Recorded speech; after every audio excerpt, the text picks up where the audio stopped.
Good morning student. आप सभी का एक बार फिर से स्वागत है हमारे अपने चैनल ज्योग्राफी विद मुनीस नैन में। जैसा कि आपको पता है कि 11th क्लास की जो ज्योग्राफी है उसका फर्स्ट चैप्टर चला हुआ है हमारा भूगोल एक विषय के रूप में, और अब तक हम उस चैप्टर के 3 पार्ट कर चुके हैं। तो चलिए आज फोर्थ पार्ट स्टार्ट करने से पहले एक बार देख लेते हैं थर्ड पार्ट में हमने क्या किया था। तो उसमें हमने पहला टॉपिक लिया था भूगोल एक समाकलन विषय के रूप में, कि भूगोल क्या है, एक संश्लेषणात्मक या मिलावट वाला विषय है। नेक्स्ट हमने पढ़ा था इसमें कि जो डायग्राम की सहायता से देखा था कि ज्योग्राफी का वेरियस जो नेचुरल एंड सोशल साइंस के साथ क्या रिलेशन पाया जाता है, और उन साइंस में से ज्योग्राफी में कौन कौन सी ब्रांचेज निकली हैं। नेक्स्ट हमने फिर उनमें से देखा था, फर्स्ट पार्ट किया था उन ब्रांचेज का, भौतिक भूगोल और प्राकृतिक विज्ञानों में संबंध, कि जो फिजिकल ज्योग्राफी है और नेचुरल साइंस है उनमें आपस में क्या क्या कॉमन बातें हम स्टडी करते हैं। नेक्स्ट हमने किया था कि जो फिलॉसफी इन ज्योग्राफी की भूगोल का दर्शन क्या है। यहाँ हमने पढ़ा था कि जो भूगोलिक चिंतन का इतिहास है उसी में आज तक की जो भी खोजें भूगोल में की गई हैं, जो भी किसी ने कोई अपने पॉइंट रखे हैं, वो सारे के सारे उसके थ्रू हम पढ़ते हैं कि जो दर्शन है वही भूगोल को जड़ प्रदान करता है। ये हमारा थर्ड पार्ट था। आइए आज शुरू करते हैं फोर्थ पार्ट। तो जो हमारा फोर्थ पार्ट है उसका जो फर्स्ट हमारा टॉपिक है वो है भूगोल एवं सामाजिक विज्ञानों में संबंध, कि जैसा कि थर्ड पार्ट में हम पढ़ चुके हैं कि जो भौतिक भूगोल है और जो प्राकृतिक विज्ञान है उनमें क्या संबंध है। तो आइए जानते हैं, जैसे कि आप 6 to 10 क्लास तक पढ़ते आ रहे हैं कंटिन्यू, तो सोशल साइंस सामाजिक विज्ञान को पढ़ते आ रहे हैं। तो वहाँ पर भूगोल क्या था, वहाँ पर एक सामाजिक विज्ञान के एक पार्ट के रूप में पढ़ा था। जैसे हम कौन कौन से सब्जेक्ट थे, हिस्ट्री थी, पॉलिटिकल थी, ज्योग्राफी थी आपके पास, उनमें इकोनॉमिक्स थी, समाजशास्त्र थी। तो ये सारे के सारे सोशल साइंस के सब्जेक्ट हैं आपके।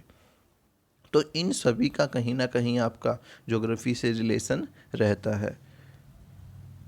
तो जैसा कि डायग्राम से स्पष्ट हो गया था कि जो सामाजिक विज्ञान के सभी विषय हैं वो भूगोल की शाखाओं से जुड़े हुए हैं। तो देख लेते हैं, सबसे पहले है इतिहास। हिस्ट्री किससे जुड़ा हुआ है आपका, हिस्टोरिकल ज्योग्राफी से, कि हिस्ट्री में से ज्योग्राफी में कौन सी ब्रांच बन गई है आपकी, ऐतिहासिक भूगोल। जो समाजशास्त्र है, समाजशास्त्र से बन गई सामाजिक भूगोल। जो आपका राजनीतिक विज्ञान है, जो पॉलिटिकल साइंस है, उसी में से बन गई आपकी पॉलिटिकल ज्योग्राफी। नेक्स्ट आपकी जो इकोनॉमिक्स है, अर्थशास्त्र, उसमें से हम ज्योग्राफी में स्टडी करते हैं आर्थिक भूगोल के बारे में। जो जनांकी है, डेमोग्राफी है, उसी में से आपकी ज्योग्राफी में स्टडी की जाती है पॉपुलेशन ज्योग्राफी के बारे में। तो देखिए इन सभी सब्जेक्टों को कहीं ना कहीं उस क्षेत्र की जो वहाँ का भौगोलिक वातावरण है वो प्रभावित करता है।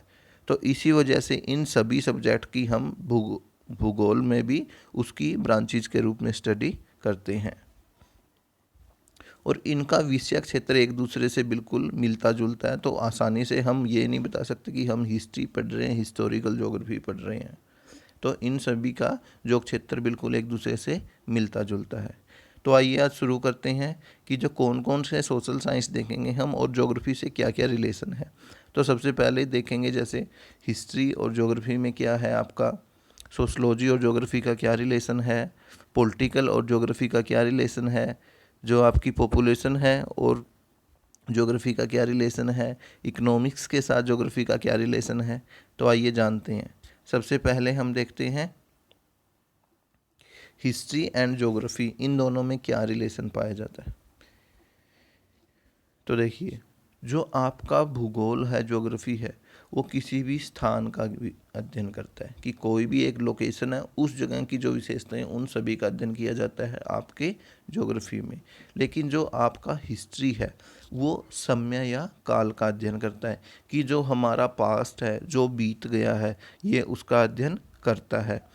तो कहीं ना कहीं किसी देश के इतिहास को, वहाँ के जो स्थान थी, वहाँ की जो भौगोलिक विशेषताएं थी, कि जलवायु कैसी थी, धरातल कैसा था, मिट्टी कैसी थी वहाँ की, तो वो सारी की सारी विशेषताएं किसी भी स्थान के इतिहास को भी प्रभावित करती हैं। तो इसके कुछ एग्जाम्पल भी देख सकते हैं हम, जैसे भूगोल कुछ ऐतिहासिक घटनाओं पर कैसे प्रभाव डाला होगा।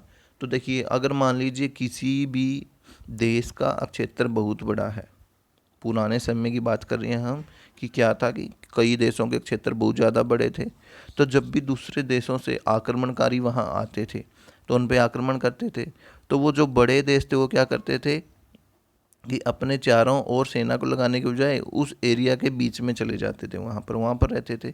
तो जो दूसरे आक्रमणकारी वहाँ तक आते थे, उनमें से आधी से ज़्यादा सेना तो उनकी वैसे ही थक जाती थी, या जब वो लड़ाई करने के लिए वहाँ पहुँच जाते थे, थके हारे होते थे, तो वो आसानी से उनको हरा देते थे। तो इसीलिए जो बड़े क्षेत्रीय विस्तार ने भी उन्हें सुरक्षा प्रदान की।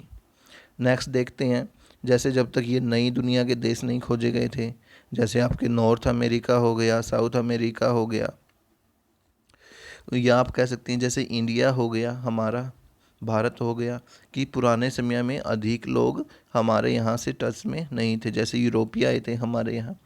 तो क्या हुआ कि लंबे समय तक जो समुद्र है इन देशों को रक्षा कवच प्रदान करता रहा और उन्हें युद्ध और गुलामी से बचाता रहा, कि समुंदर ने एक ऐसी लोकेशन दे रखी थी उन्हें कि चारों ओर से जिस तरफ समुद्र है वहाँ आसानी से आक्रमण नहीं किया जा सकता। तो इसी वजह से हम कह सकते हैं कि किसी भी इतिहास को उस क्षेत्र की जो भौगोलिक घटनाएं हैं, जो भूगोल है, उसने प्रभावित किया है।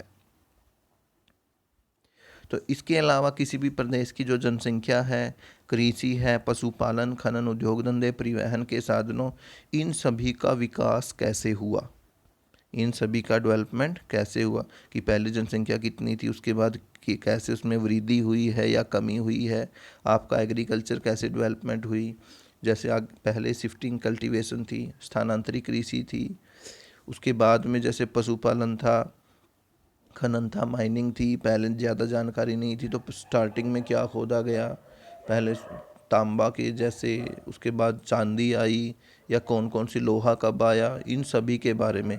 जो इंडस्ट्री थी पहले मुख्य मेन कौन सी थी, परिवहन के साधन थे, जैसे सबसे पहले पहिए का आविष्कार हुआ, उसके बाद आगे चले कैसे डेवलपमेंट हुई। तो इन सभी की हम भूगोल में स्टडी करते हैं, वो की जाती है इतिहास की सहायता से, कि हमारा पास्ट क्या था और आज प्रेजेंट में क्या है। तो इस तरह से हम कह सकते हैं कि इतिहास और भूगोल में अंतर संबंध पाया जाता है, ये एक दूसरे के बिल्कुल पूरक हैं। तो नेक्स्ट देखते हैं इसमें, नेक्स्ट है हमारा भूगोल तथा समाजशास्त्र में संबंध। देखिए, समाजशास्त्र क्या होता है, जो लोगों का सामाजिक जीवन है, लोगों का समाज कैसा है, उनका रहन सहन, उसकी उत्पत्ति कैसे हुई है, कैसे वो अलग अलग वर्गों में बंटा हुआ है, अलग अलग समूह हैं, उन वर्गों समूहों के अलग अलग जो रीति रिवाज परंपराएं पाई जाती है, इन सभी की स्टडी हम करते हैं आपके समाज शास्त्र में। तो देखिए, समाजशास्त्र में मानव के सामाजिक जीवन, सामाजिक व्यवहार, मानव की उत्पत्ति, विकास, सामाजिक संस्था इत्यादि का अध्ययन किया जाता है। मानव समाज अनेक वर्गों में बंटा है, उनके रीति रिवाज, प्रथाएं, परंपराएं, नियम एक दूसरे से अलग होते हैं, और जो मनुष्य ये अलग अलग वर्गों में बंटा है, उसकी जो प्रथाएं, रीति रिवाज, परंपराएं हैं, इन सभी पर भी उस स्थान के भौगोलिक पर्यावरण का प्रभाव पड़ता है, कि मनुष्य के रहन सहन, उसके जीवन, उसके विकास पर भी वहाँ के जो भूगोल है उसने अपना प्रभाव डाला है। तो इन सभी पर भौगोलिक वातावरण का प्रभाव निश्चित रूप से पाया जाता है, अतः समाजशास्त्रीय अध्ययनों के लिए आपका भौगोलिक ज्ञान होना आवश्यक है। कि जैसे जो रीति रिवाज है, हिंदू धर्म की बात करें हम, हमारे रीति रिवाज क्या है, जैसे हम जब भी पूजा वगैरह करते हैं, फूल चढ़ाए जाते हैं, फल चढ़ाए जाते हैं, क्यों, क्योंकि हमारे यहाँ पर इतनी ज़्यादा हरियाली या पेड़ पौधे पाए जाते हैं। तो इस तरह से भूगोल और समाजशास्त्र में संबंध पाया जाता है। नेक्स्ट है हमारा कि भूगोल का पॉलिटिकल साइंस, राजनीति भूगोल से क्या संबंध है। तो जो राजनीतिक विज्ञान है वो क्या है, उसमें मुख्यतः क्या अध्ययन किया जाता है, राज्यों की या अलग अलग देशों की जो शासन व्यवस्था है उसका अध्ययन किया जाता है, कि वहाँ पर शासन कैसे किया जाता है, उसके अंतर्गत कौन कौन सी शासन प्रणालियाँ है, वहाँ की कार्यपालिका, न्यायपालिका संसद कैसे कार्य करती है। जैसे आप देख सकते हैं कि जैसे लोकसभा, राज्यसभा जो आपके एमएलए हैं, एमपी हैं, राष्ट्रपति, प्रधानमंत्री, मुख्यमंत्री, ये सभी के सभी इसके अंतर्गत शामिल किए जाते हैं। उनके पास क्या क्या शक्तियां हैं, इन सभी का अध्ययन, और अंतर्राष्ट्रीय संबंधों का अध्ययन किया जाता है कि एक देश के दूसरे देश के साथ कैसे संबंध है। तो भूगोल में क्या होता है, अब जो राजनीतिक भूगोल है उसमें जो राजनीतिक रूप से कोई एक क्षेत्र संगठित है, उस क्षेत्र की सीमाओं तक वहाँ के संसाधनों का अध्ययन करेंगे, उस क्षेत्र का विस्तार कितना है, वहाँ एक राज्य से दूसरे राज्य के साथ आंतरिक संबंध क्या पाए जाते हैं, और अंतर्राष्ट्रीय राजनीति पर कि उस क्षेत्र में पाए जाने वाले भौगोलिक कारक हैं, जो आपके नेचुरल इन्वायरमेंट हैं कि जलवायु कैसी है, रिसोर्सेज कैसे मिल रही हैं, मिट्टी कैसी हैं, फसलें कौन सी है। तो इन सभी कारकों के प्रभाव की व्याख्या भी हम इसके अंतर्गत करते हैं। नेक्स्ट है हमारा जनांकी व भूगोल में संबंध। तो जनांकी या जनसांख्यिकी डेमोग्राफी, डेमोग्राफी मतलब जनसंख्या से रिलेटेड पढ़ेंगे इसमें कि जो आपकी पॉपुलेशन है उस सभी का स्टडी कहाँ की जाती है, आपकी डेमोग्राफी में या जनांकी जनसांख्यिकी में की जाती है। तो इसके अंतर्गत क्या देखेंगे कि जनसंख्या का आकार कितना है, कैसे वृद्धि हुई है, इसकी संरचना कैसी है, उसके आंकड़े इकट्ठे किए जाएंगे, उनको इकट्ठा किया जाएगा, उनका वर्गीकरण किया जाएगा, किस एज ग्रुप में कौन से आते हैं आपका, फिर उनका मूल्यांकन किया जाएगा।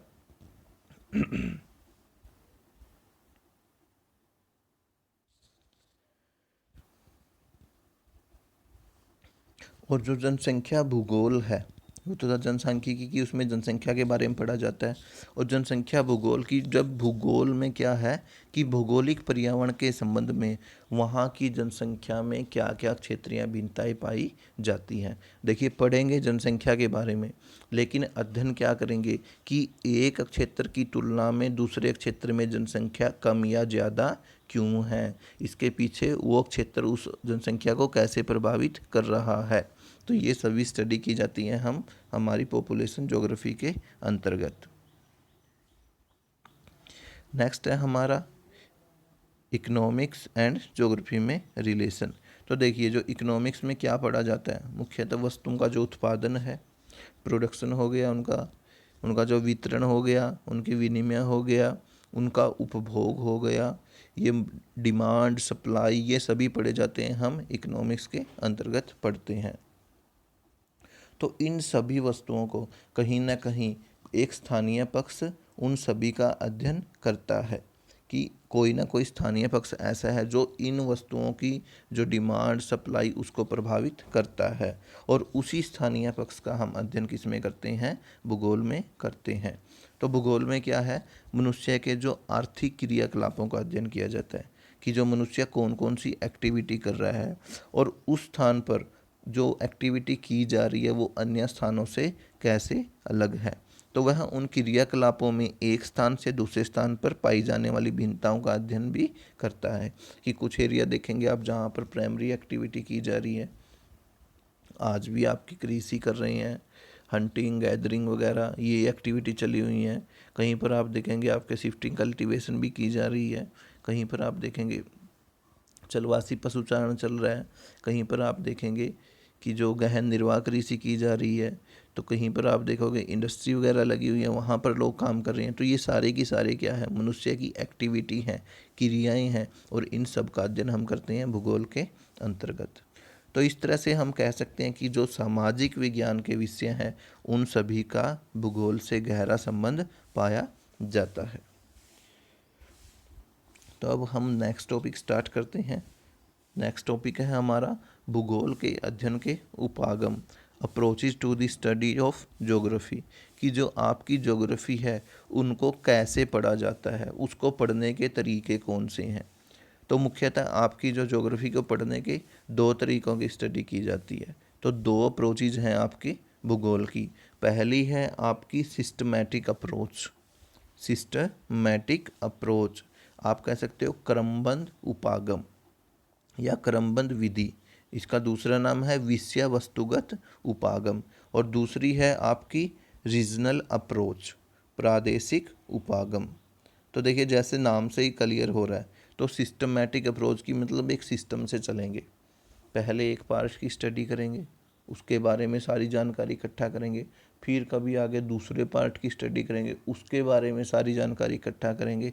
दूसरी जैसे रीजनल या प्रादेशिक की प्रदेश की एक प्रदेश के बारे में जानकारी इकट्ठा करेंगे। अब प्रदेश में तो उस प्रदेश में जो कुछ भी पाया जाता है उन सभी के बारे में एक साथ जानकारी इकट्ठा की जाती है। तो जो आपकी सिस्टमैटिक अप्रोच, इसका जो भी आपका विकास किया था, ये किया था एक जर्मन थे, अलेक्जेंडर वान हम्बोल्ट, उनके द्वारा इसका विकास किया गया था। और जो रीजनल अप्रोच है, प्रादेशिक उपागम है, इसका जो विकास किया गया था अलेक्जेंडर वान हम्बोल्ट के समकालीन ही थे, जर्मनी के ही थे, कार्ल रिटर के द्वारा किया गया था। तो आइए सबसे पहले जानते हैं सिस्टमैटिक अप्रोच के बारे में, ये क्या है। तो विषय वस्तुगत उपागम, देखिए इसी एक के ही नाम आप क्रमबद्ध भी कह सकते हो, विषय वस्तु भी कह सकते हो। तो विषय वस्तुगत उपागम दिया था जर्मनी के भूगोलवेत्ता अलेक्जेंडर वान हम्बोल्ट द्वारा दिया गया। इंपॉर्टेंट क्वेश्चन बनता है आपका ये। तो इस विधि में क्या किया जाता है, एक ही भौगोलिक कारक, भौगोलिक कारक क्या क्या आएंगे भौगोलिक कारक में, वहाँ की धरातल आ गई, मिट्टी, जलवायु, वनस्पति, परिवहन, व्यापार, कृषि, उद्योग, खनिज, जनसंख्या, इन सभी में से कोई एक ही भौगोलिक कारक को लेकर समस्त विषय अथवा विषय के किसी एक भाग का अध्ययन किया जाता है। कि मान लीजिए हमें पूरे विषय की जो वनस्पति है उसके बारे में जानकारी इकट्ठा करनी है, तो हम क्या करेंगे कि एक लिया है हमने सिर्फ वनस्पति, तो पूरे वर्ल्ड में जो भी वेजिटेशन वनस्पति पाई जाती है उन सभी की स्टडी करेंगे, उसके अलावा और हम कोई स्टडी नहीं करेंगे। और यही है आपकी सिस्टमैटिक अप्रोच। तो हमारा ध्यान क्या यहाँ रहता है, भूगोल में एक ही तत्व पर केंद्रित होता है। तो एक तत्व का अध्ययन करने के बाद जैसे हमने वहाँ की क्या किया है, वहाँ की जो भी वनस्पति थी, जो भी वेजिटेशन थी, उसकी स्टडी कर ली। तो उसकी स्टडी करने के बाद हमें क्या पता चला कि वहाँ पर तो अलग अलग प्रकार की जो वनस्पतियाँ पाई जाती हैं। तो उसके बाद क्या करेंगे, अक्षेत्र विशेष के संदर्भ में हम उस तत्व की विशेषताओं को अलग अलग भागों में विभाजित कर सकते हैं। जैसे हम देखते हैं कि विषुवत रेखीय सदाबहार वन पाए गए, नरम लकड़ी वाले कोणधारी वन कहाँ कहाँ मिले हैं आपके, अथवा मानसूनी वन किन किन क्षेत्रों में पाए जाते हैं, तो उन सभी का उसके बाद में सीमांकन किया जाता है। तो ये तो था एक तत्व से रिलेटेड। जैसे एग्जाम्पल देखते हैं कि हमें भारत में कृषि का अध्ययन करना है, कृषि की किन किन एरिया में कौन कौन सी फसलें उगाई जाती हैं। तो सिर्फ फसलों की बात करेंगे तो हम क्या करेंगे, भारत के सभी राज्यों की कृषि की विशेषताओं का अध्ययन करेंगे। हर राज्य के बारे में सारी जानकारी इकट्ठा नहीं कर रहे हैं, सिर्फ वहाँ की एग्रीकल्चर के बारे में जानकारी ले रहे हैं। तो उसके बाद क्या करेंगे, कृषि की विशेषताओं का अध्ययन करेंगे और बाद में एक जैसी कृषि विशेषता वाले क्षेत्रों को अलग अलग भागों में बांटकर उनका सीमांकन करेंगे। कि हम देखें कृषि विशेषताएं देख ली, तो उसके बाद देखेंगे कि किन क्षेत्रों में आपकी वीट का प्रोडक्शन किया जाता है, कहाँ पर आपकी राइस का प्रोडक्शन किया जाता है, किन क्षेत्रों में आपकी चाय है, कहाँ पर कॉफ़ी है, किन एरिया में मुख्यतः बाजरा है, सोयाबीन है आपकी। तो इस तरह से अलग अलग फसलों को अलग अलग कैटेगरी में बाद में डिवाइड कर लिया जाता है। तो ये थी आपकी फर्स्ट सिस्टमैटिक अप्रोच। जो सेकंड है आपकी रीजनल अप्रोच। तो रीजनल अप्रोच इसका विकास किया था आपके जो जर्मनी के एक भूगोलवेत्ता थे, कार्ल रीटर ने। तो इसमें क्या किया जाता है, इसमें विषयों के विभिन्न भागों का गहन अध्ययन करने के लिए, कि उसमें तो हम हर एक एक टॉपिक उठा रहे थे, एक टॉपिक उठाओ सारे एरिया में स्टडी कर दो क्या पाया जाता है। तो यहाँ पर क्या है कि विषय के हर भाग के बारे में उसकी बिल्कुल डीपली नॉलेज लेने के लिए तो पूरे विषय को क्या किया गया, अनेक छोटे छोटे भौगोलिक प्रदेशों में बांट लिया जाता है। और उसके बाद क्या है, जो प्रदेश है वो क्या प्राकृतिक हो सकता है, राजनीतिक या नामित हो सकता है। जैसे पूरे विषय में से हम देखें तो इंडिया एक अलग से टॉपिक है ना, हमारी सेकंड बुक है जैसे, तो वो क्या है इंडिया की है, तो सिर्फ हम इंडिया की ही स्टडी करेंगे। तो इंडिया की स्टडी कर रहे हैं, वहाँ पर क्या देखेंगे, उसकी लोकेशन क्या है, उसका ड्रेनेज सिस्टम क्या है, अफवाह तंत्र क्या है, उसकी जो फिजियोग्राफी क्या है, कौन सी भूआ करतियाँ पाई जाती है, वहाँ पर कौन सी मिट्टी पाई जाती हैं आपकी, वहाँ की जलवायु कैसी है, वहाँ के प्राकृतिक संसाधन कौन से हैं, वहाँ की प्राकृतिक वनस्पति कैसी हैं। तो सारा का सारा इंडिया के बारे में ही पढ़ेंगे हम। तो ये क्या कहलाएगी, ये कहलाएगी प्रादेशिक उपागम या रीजनल अप्रोच। तो फिर उनमें से हम किसी एक प्रदेश को लेकर उसके सभी तथ्यों का गहन अध्ययन किया जाता है कि मान लीजिए हमें हमारे इंडिया में से, इंडिया है हमारा एक, उसमें से कोई एक छोटा टुकड़ा ले लिया, या कोई भी एक एरिया, या तो वो प्राकृतिक रूप से एक जैसा हो या राजनीतिक रूप से या कोई नामित एरिया हो। तो मान लीजिए हमने उसमें से ले लिया हरियाणा। तो हम क्या करेंगे कि पूरे भारत में से एक टुकड़ा लिया है हमने, हरियाणा एक स्टेट है इसका। तो अब हरियाणा के पूरा अध्ययन करेंगे। तो हम क्या देखेंगे, हरियाणा की संपूर्ण विशेषताएं, स्थिति, धरातल, जलवायु, जल प्रवाह, मिट्टी, खनिज संसाधन, यहाँ की जनसंख्या, यहाँ की वनस्पति, यहाँ यातायात, उद्योग, इन सभी का एक साथ अध्ययन किया जाता है। तो ये है आपकी रीजनल अप्रोच। तो भूगोल का अध्ययन इन्हीं दो अप्रोचेज के अंतर्गत किया जाता है, और इन्हीं अप्रोचेज के अंतर्गत ही हम आगे आने वाले टॉपिक में शुरू करेंगे भूगोल की शाखाएं।